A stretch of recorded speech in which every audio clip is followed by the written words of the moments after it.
Hoy kayo, huwag niyo akong gagayahin ha. Huwag kayong magbibisyo. Huwag kayong maninigarilyo. Huwag kayong inom.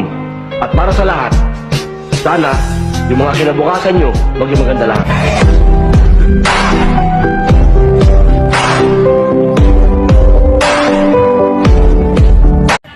Ang TikTok karon padak-anay nagtutoy. So kung gamay kag tutoy, pag Facebook na lang.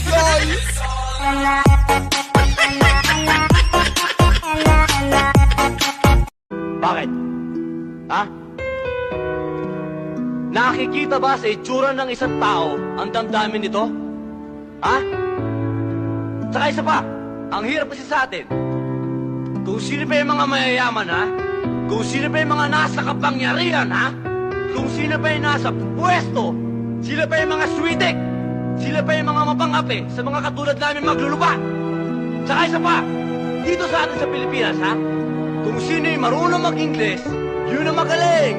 Kung sino yung hindi marunong mag-Ingles, aba, yun ang bobo, yun ang walang isip.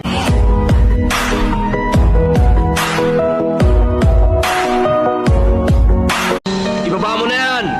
Huwag ka nang bumunot. Isang bala ka lang.